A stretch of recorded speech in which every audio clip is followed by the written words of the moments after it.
Shalom to the hopeful elect of the nation of Israel. I want to give all praise and glory to Yahweh Bahasham, Yahweh Shai Bahasham HaRikakwadash.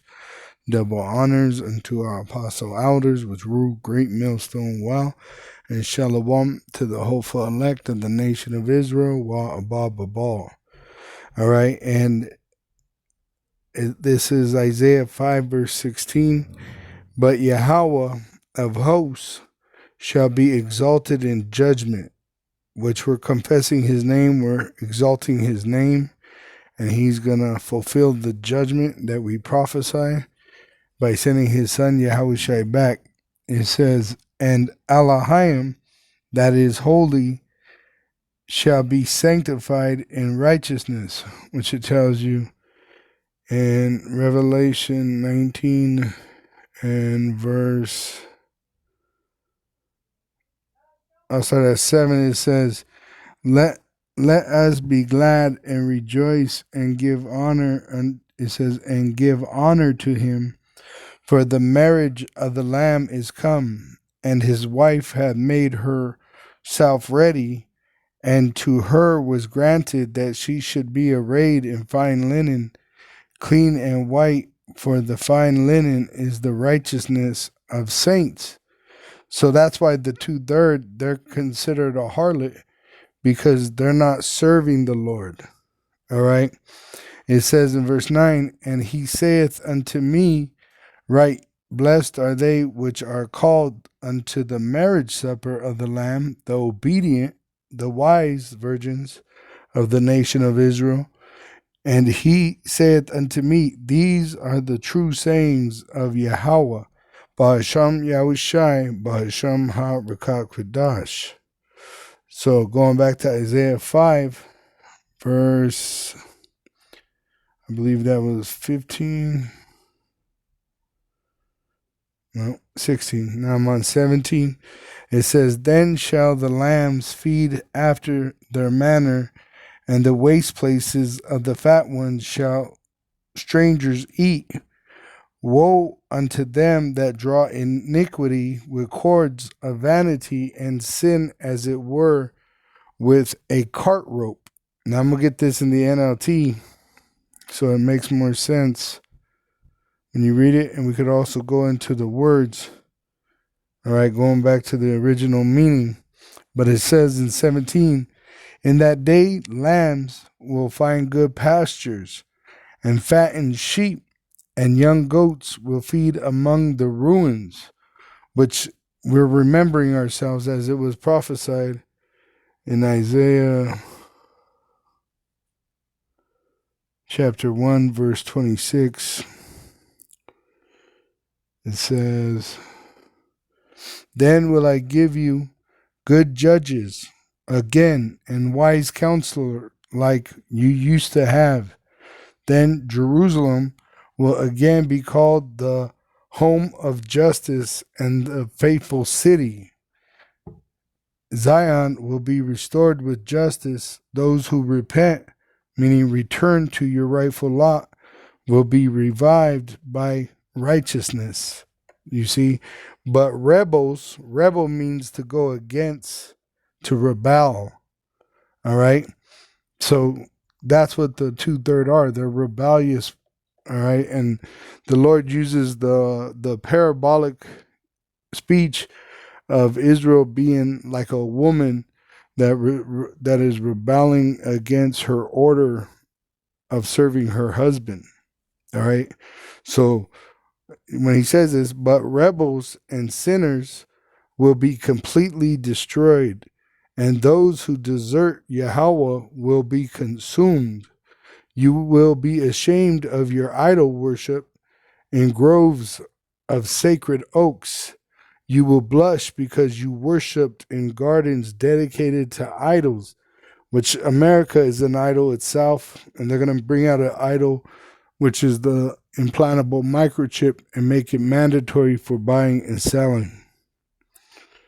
Now I'm going to go back to Isaiah 5, and I wanted to get another one. Psalm 23, talking about the green pastures. I'll go back to the KJV. It says in Psalm 23:1, a psalm of King David, Yahweh is my shepherd, I shall not want. And this is very important that you understand this. Do not want anything. That's how you overcome. The only thing we want is salvation, as we've been promised. Otherwise than that, don't want nothing. Okay? Because everything has been weaponized against us. The hopeful elect understand that everything was created to serve us, but in fact has been weaponized against us by the so-called white race, the red devil the Bible speaks of. So Yahweh is my shepherd, I shall not want. We'll have everything we need, but also you don't want nothing of this world because the Lord's going to destroy it. And the rebels, they want this world. They want what this world promises. That's why they're rebelling. It says, he maketh me to lie down in green pastures. So we got the truth, right? We're lying down in green pastures.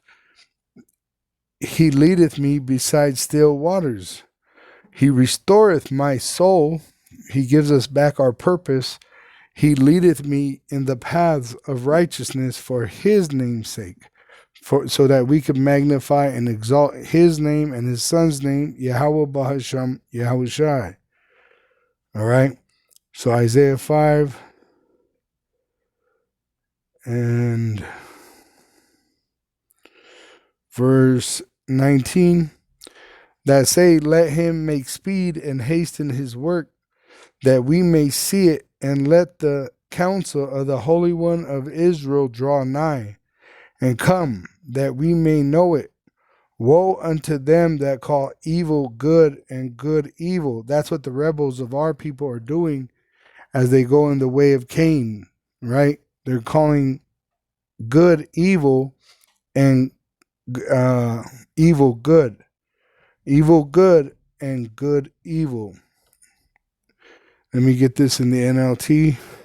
It says, what sorrow for those who say that evil is good and good is evil, that dark is light and light is dark, that bitter is sweet and sweet is bitter, which you got to be deceived to say such a thing. And that's what's happening with the rebellion of our people, is they're deceived in some kind of false philosophy, some kind of false belief, and they're going to be destroyed. As it says, woe unto them. The Lord's coming back for the faithful. The rebels of our people here in America will be destroyed in their rebellion against the Lord. It says in verse 21, woe unto them that are wise in their own eyes and prudent in their own sight. The Lord ain't looking for smart, fast, strong, rich. All right. He's coming for the needy, the poor, the ones that have been oppressed. All right. Persecuted, rejected.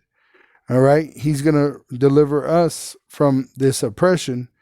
The ones that are noble, that have everything, that look like they have it all together. The Lord hates these ones because in their mind they are God, because they have the power to do whatever they want. And that's what women have, because having a pussy, they have power over men. So in their mind they have power, and they manipulate men through pussy. And that's why even this country, America, is considered a whore, because they manipulates the other countries through pleasure. Do you understand? So the Lord is going to destroy what is known as the whore of Babylon the Great, America, and all the harlots within it, which are the Israelites worshiping false idols, all right, being rebellious to their Lord, which Yahweh Bahasham Yahushai. It says, woe unto them that are wise in their own eyes and prudent in their own sight. Which you got these Christians saying, oh, we're saved, right? But the Lord ain't saved them. There's no promise of salvation to those people, all right? So they're really in vain. And that's like a woman that in her youth, she got these good looks and she thinks they're going to last forever. But eventually, as she whores her body shows how corrupt her mind is, and she becomes less valuable on the market, right? It's like an abused piece of meat. So that's what America is. And that's why these people that believe in America are foolish, because America is on its dying bed and you're still looking at it as a place of prosperity, of success. All right. And the Lord has to destroy you in that gross darkness. It says, woe, which means destruction, unto them that are mighty to drink wine, and men of strength to mingle strong drink, which justify the wicked for reward, and take away the righteousness of the righteous for him. See, so the world has been weaponized by Esau, the so-called white man, and really our own women against the elect of Israel, and really against all the Israelites, but today they're confederate against the elect. All right? That's why it says in Isaiah chapter 1, verse 3, the ox knoweth his owner, and the ass his master's crib, but Israel does not know, my people does not consider. Revelation 3 and I think it's 8. It says, Behold, I will make them of the synagogue of Satan, which is talking about the Israelites that act like they're faithful to the Lord but are really not, which say they are Jews and are not, but do lie. Behold, I will make them to come and worship before thy feet, and to know that I have loved thee, because thou hast kept the word of my patience. I also will keep thee from the hour of temptation, which the Lord's going to make us gods on earth before everybody's eyes, where we have no need or want. We ain't going to want nothing. We want to see it burn. I could honestly tell you, I don't want nothing from this place. I want to see it burn. I want to see it burn, and I want to watch it from the chariot. I want to be with Yahweh Shemi Shai in the new body. I don't want nothing from this fucking place. It's literally bitter. America is bitterness. All right? And anything that you have here is going to draw bitterness. And even if you try to so-called be off grid and stay away from the system, it's still bitter because we're under the curses as Israelites, right? But we're being liberated, and these curses are now being shifted over to the enemies of the Israelites, the Edomites, and the other nations. They're in straits now, right? So it shows you that the Lord is with us, and he's going to liberate us, just as he showed that he gave us the power of sin, and he gave us over to the man of sin, but he's going to deliver us. This is why Esau's known as the son of perdition, all right? Because the Lord's going to deliver us from these bodies that sin. He's going to deliver us from the oppression from this bitter place, and he's going to deliver us from even the rebels of our people. He's going to deliver us from the implantable microchip they're trying to implant you with. He's going to keep us from the hour of temptation. He's going to keep us from persecution overcoming us. He's going to deliver us from great tribulation. He's going to give us the victory, which we already have. All right, it's ours. We just got to own it. Put on, therefore, as the elect. All right, it says, which shall come upon all the world to try them that dwell on the earth. This is why you don't want nothing. Don't want nothing. All right, learn to want nothing. Okay, that's it. I want to give all praise and glory to Yahweh Bahasham, Yahweh Shai Bahasham Ha Rikakodash. Shalom to the whole elect. Wa Ba Ba Ba.